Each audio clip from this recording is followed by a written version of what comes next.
Some highlights there from the National Inquiry into Foreign Elections Interference. Tomorrow, we're going to get the first report from Justice Marie-Josée Hogg after hearing testimony from past and present politicians alongside this country's national security apparatus on alleged attempts by foreign governments to influence Canadian elections. Here to break down what we've learned so far and what to expect tomorrow are the two reporters who have led this file, the Globe and Mail's Ottawa Bureau Chief, Robert Fife, and their senior parliamentary reporter, Steve Chase. Hello to both of you. Good to have you here.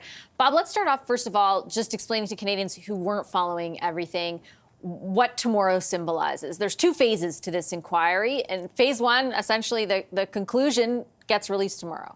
Yeah, what you're looking at is what effect did foreign interference have in the 2019 and 2021 election campaigns. There won't be recommendations. This is just going to be whether she is going to say to us that I'm sure she'll say that it did not affect the overall result of the election campaign, but will she make a comment on whether it might have depressed the vote in certain ridings? Why did the Prime Minister and his top aides seem to ignore a lot of this information? Will she be critical of him, or will she be critical of the CSIS, Canadian Security Intelligence Service? Will she say to them, "Hey, you should have pounded the table a lot harder"? Or will she say that the senior civil servants who were responsible for election oversight, that they didn't do their job by failing to inform members of Parliament or political parties of the extent of this foreign interference? None of that. We don't know what she's going to say. It's pure guesswork. And then the next phase of the inquiry will deal with recommendations to deal with foreign interference. And we think it'll probably also scope out a little more about the role that India, Iran, and Russia have also played in foreign interference, not election interference, but foreign interference. Right, because some of that was brought up in this first phase, but Steve, the majority was on the kind of stuff you two were reporting on from the beginning, and that is China more specifically. How much do you anticipate what the justice lays out tomorrow will actually be like, I've decided this happened, or this happened, or this happened, versus remember back to the special rapporteur and just sort of like, it wasn't a big, it wasn't the end of the world, and the reasons I arrived at that conclusion are, secret, and I can't share them with you. I think that they're going to focus on communications. I think the problem that David Johnston did identify, that was I think one of the best parts of his report, was that there's terrible communications inside the government to stakeholders and so on.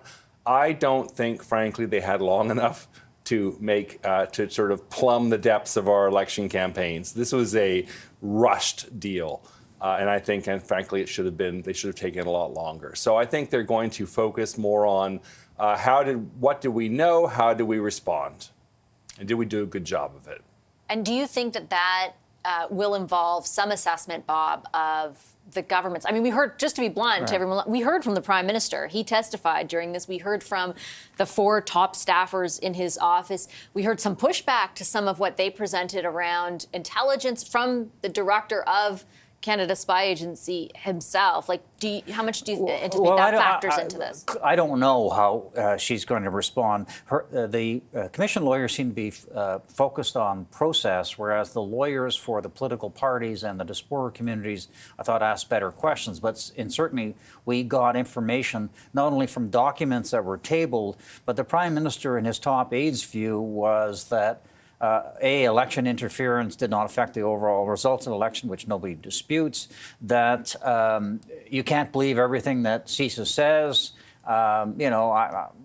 They get things wrong, too. And these views that some Chinese officials were recorded by CSIS as saying that they prefer the Liberals over the Conservatives. Well, some of them might say that, but not everybody, and that bragging is not doing.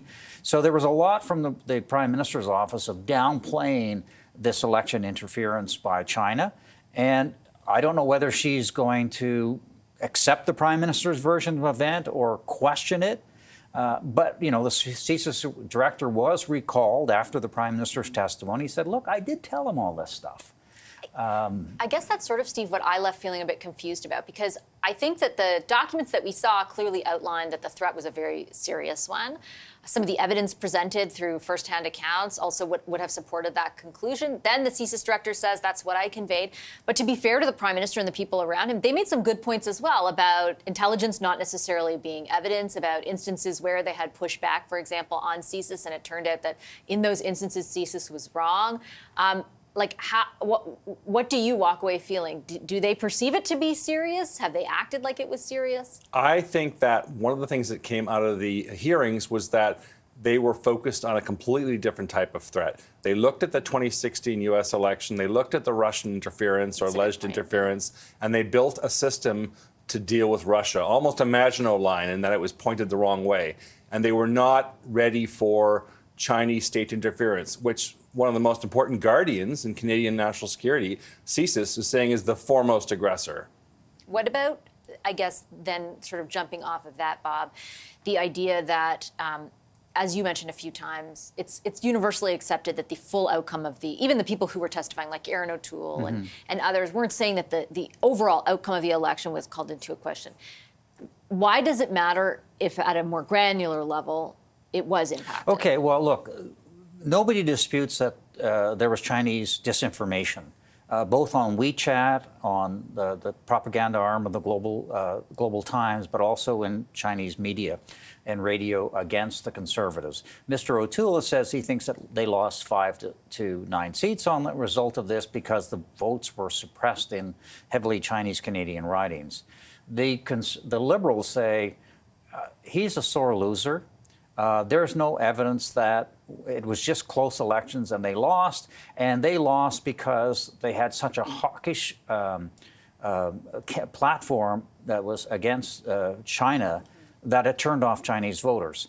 That's the kind of, we don't know what Justice Olga's going to say, but that's the kind of thing she's got to make a decision on. And also, it comes down to, I think there was a valid point, too, is that the senior civil servants who are overseeing the election, particularly in the 2021 election, did not think it affected even the individual ridings, and they did not think that the disinformation was serious enough to warn political parties about it, even though their own documents say that China was doing this. So whether she might say that, you know, we really need to have more independent watchdog agencies overlooking elections rather than civil servants who rely upon the Prime Minister for their jobs, basically, I don't know what she's going to, I mean, again, we don't know, right?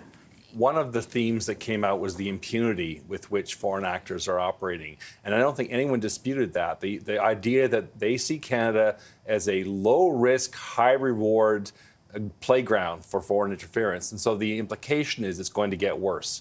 And so we're a high-trust society. We're an open society.